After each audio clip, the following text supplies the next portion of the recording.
Good morning, good afternoon, or good evening, whatever time you happen to be listening to this or watching this. All right. So we are leading up to the Civil War, so we're going to talk about all the things that really lead up to that. So we're going to hit the gathering storm from 1848 to 1860. We are going to start off by listening to our textbook friend. The Civil War is not over. There continues to be a very strenuous debate about what were the causes of the Civil War. Some people argue that it was an issue of states' rights. The vast majority of historians, however, insist that slavery was the fundamental cause of the Civil War. One way to look at this issue is to examine what the Confederate leaders themselves said was the cause of the Civil War. If you examine the ordinances of secession, these were the formal documents that the Southern states created at their secession conventions, explaining why they were taking the dramatic step of seceding from the Union. South Carolina, Mississippi, Georgia, when you look at their secession ordinances, they make it very plain why they were seceding from the nation, and it was focused on slavery. They very much felt that slavery was directly threatened by the growing outcry in the North by abolitionists and others criticizing the practice of slavery, and more immediately it was threatened by the election of Abraham Lincoln. By looking at those documents, you begin to see that slavery was the centerpiece of their arguments for secession. And then during the war itself, during the Civil War itself, late in the war in 1865, when the Confederate situation on the battlefield was increasingly desperate, a number of Southerners proposed that the Confederate government arm the slaves so as to enable them to fight with the Confederate armies against the Union forces that were now making great inroads into Southern territory. Southern leaders said, no, why would we want to do the very thing that we fought the war for, to preserve slavery? Why would we want to free the slaves by arming them and promising their freedom if they would fight on behalf of the Confederacy? So while states' rights were invoked as a means of explaining why Southern states felt threatened by the federal government, slavery was the reason why states' rights were needed from their point of view to defend the principle of secession and to explain the Civil War. Well, textbook guy is stepping up his game with all those pictures and images. And like he said, that it's kind of a hotly debated question among historians on whether it's slave rights or slavery. I'm going to go with him and say it is a combination, the state's right to have slavery. All right, so let's start with the Wilmot Proviso. So the addition of the Mexican territory after the Mexican-American War is going to reopen the slavery issue. The Missouri Compromise had only extended the slavery line through the Louisiana Territory. Now you have vast quantities of land that have been added to the United States, and there exists no provision to delineate slaves from free territory, so distinguish them. The Wilmot Proviso, which was never passed, stated that slaves would be allowed in any land taken from Mexico. So you can see how that might be controversial. Into this debate, the issues of allowing the settlers of the territory to decide arose. This was known as popular sovereignty, so basically allowing them to take a vote and decide which way the state would go or the territory would go. It would ultimately be chosen as this method of deciding if slavery would be allowed in a state. That's what we talked about the other day. We talked about the Compromise of 1850. All right. So you have the Free Soil Coalition. It's going to be made up of Northern Democrats, anti-slavery Whigs, and members of the Liberty Party. It was created in 1840. The Liberty Party was a third party that had no electoral success. Slavery in the territories becomes more of an issue following the discovery of gold in California in 1848. Soon, the territory of California had enough people to petition Congress for admittance in the Union as a state, but the slavery issue had yet to be resolved. When California requested admittance into the Union, New Mexico was also ready to enter, and both had forbidden slavery within their borders, even though they fell below the Missouri Compromise line. President Taylor pushed to have them added regardless of their slave status. Again, that's not going to be popular. All right. Taylor refused to vote the proviso as a president, even though he was a slave owner. So Taylor owned slaves, but he just didn't really believe in the expansion of it. All right. These are Chinese and white miners who mined for gold in the Auburn Ravine in California in 1856. You've got your California gold rush. All right. So the Compromise of 1850. This is what we talked about on Monday. So Clay, he had played a role in the Missouri Compromise. He returned to the Senate just in time to use his skills to prevent the Union from tearing itself apart in 1850. Clay is going to package all the concerns of the free and slave states into 8 resolutions, hoping to settle all of the issues between the two factors. They were: California becomes a free state, New Mexico and Utah would become territories without slaves, Texas's claim of land in New Mexico would not be recognized, a federal government would compensate Texas by paying its pre-annexation debts, slavery would continue in Washington, D.C., however, the trading of slaves in Washington, D.C. would be prohibited, adoption of an enforceable Fugitive Slave Act, and Congress is not going to be allowed to interfere with interstate slave trading. All right, so Clay's plans generated intense debate. A political end becomes visible when President Taylor dies and Millard Fillmore becomes president. Fillmore is willing to concede on issues that Taylor had not. Part of the Compromise, Fugitive Slave Act, requires slaves who had crossed into free territory to be returned to their masters. This is a dramatic reversal of previous laws which granted their freedom once arriving on free land. So lots and lots of controversy going on. So warning against an impending sectional conflict, Henry Clay is going to outline his plans for compromise and harmony on the Senate floor. So that's him right there in the black coat, Henry Clay. All right.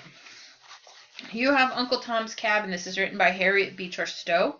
It's going to detail the life of a fictional slave in the South, and it is going to become a bestseller. It brought to light the plight of slaves to a society that did its best to ignore it. So basically, it's somebody telling Northerners what slavery is really like. In the election of 1852, Franklin Pierce is elected president. He tries to appease both sides on the slavery debate, and he ends up alienating both. All right, the Kansas-Nebraska crisis. So with the opening of markets in Asia, a quicker method of shipping goods from coast to coast was needed. So shipping by boat takes much too long. And with the land obtained through the Gadsden Purchase, a suitable path for a transcontinental railroad was obtained. So that goes across our country.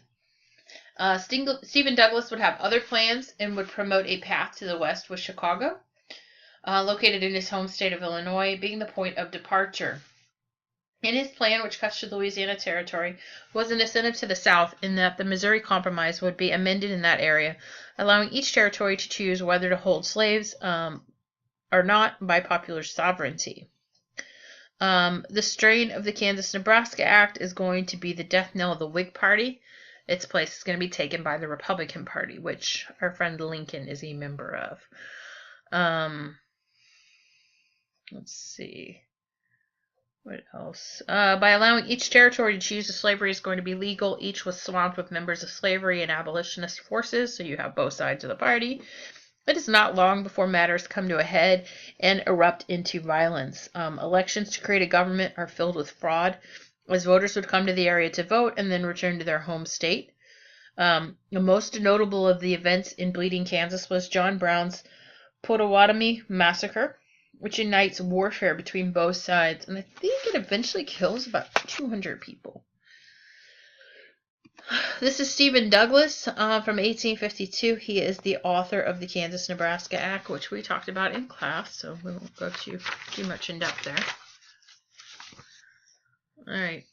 This right here is a map of the Kansas-Nebraska Act. So you have free states and territories all in that kind of creamy color. Purple is going to be your slave states. Light purple, open to slavery by popular sovereignty. That's from the Compromise of 1850. And the green states are going to be open to slavery by popular sovereignty in the Kansas-Nebraska Act in 1854. In the big red, let's see if I can find it. Don't know why it's marked on the map if you can't find it. Oh, I'm sorry. Right here. So this is going to be battle sites for Bleeding Kansas. So things that occurred just during this whole debate. All right, this broadside advertises a series of mass meetings in Kansas in support of the Free State cause based on principle of squatter or popular sovereignty. All right, the violence in Kansas is going to spill over into the Senate when Senator Charles Sumner gives his speech, The Crime Against Kansas, in which he singles out Senator Andrew Butler of South Carolina as the epitome of the evil slaveholder. The elderly Butler was not in the Senate that day, but his nephew, Congressman Preston Brooks, would beat Sumner within an inch of his life on the floor of the Senate for his speech. Both men would become martyrs for their respective causes. With all of these issues garnering national attention, the election of 1854 had its share of political issues. In this election, James Buchanan is going to win the presidency. All right, it's the election of 1856. So James Buchanan gets all the blue. John Fremont, the Republican. So this is the first time a Republican candidate runs the election in 1856. Brett Lincoln in 1860 is the first Republican candidate to win. And then Millard Fillmore with 8 electoral votes. That's going to be in Maryland, I believe. All right, so things are getting worse. You have, for instance, the Dred Scott case. This is going to be where a slave, Dred Scott is his name, was taken to free territory. He lived there for a while and then was brought back to his master to his slave state. Scott sued his master on the grounds that since he had been taken to a free state, he had become free himself, and that when his master forced him to return to Missouri, he was being denied his freedom as a citizen of the United States. The Supreme Court is going to rule against Scott, saying that slaves had no rights, and declared that any law that had said otherwise was illegal. So basically, your property, you don't have a right to say where you go, and as the owner, you can take your property wherever you want to. Kansas is going to draft a constitution that's going to allow for slavery, but again, due to fraud, free state voters boycotted the referendum. Eventually, it is passed. All right. In 1858, Lincoln was a candidate for the Illinois Senate, held by Stephen A. Douglas. Lincoln would challenge Douglas to debate across the state, to which Douglas would agree. Douglas would win re-election to a seat, but the debates placed Lincoln in the national spotlight for the first time, which 2 years later he runs for president, so clearly. John Brown's going to plan to seize a federal arsenal at Harper's Ferry, Virginia, and arm slaves. Thus an insurrection began against the South. Brown lost both of his sons and is captured by Lieutenant Colonel Robert E. Lee. All right, this is our friend John Brown. Although his anti-slavery efforts were based in Kansas, Brown was a native of Connecticut. All right. So in the 1860 election, the Democrats are going to nominate Stephen Douglas for president. Southern Democrats, not willing to accept him as their candidate, they choose John C. Breckinridge as their candidate, thus dividing their votes. Lincoln is eventually going to win the Republican nomination for the 1860 election and the electoral vote for the presidency. By a landslide, he wins. After Lincoln's election, many Southerners felt that their only option was to leave the Union. Several states reported as announcing their freedom from their masters and walking away from their plantation. South Carolina is going to secede from the Union following Lincoln's election. So literally Lincoln gets elected in November, South Carolina secedes in December. So this occurs in 1860. Soon after, you have Mississippi, Florida, Georgia, Louisiana, and Texas that are going to join in February of 1861, again before Lincoln takes over the presidency. They're going to craft a new government, the Confederate States of America, and they are going to choose Mississippi's Jefferson Davis as their president. So this is our friend Lincoln, who was a Republican candidate for president in June of 1860. So Abraham Lincoln, 180 electoral votes. Popular vote of 1.8, almost 1.9 million. You'll notice the next on the popular vote list is Stephen Douglas with 1.4 million, almost 1.4 million, but only 12 electoral votes.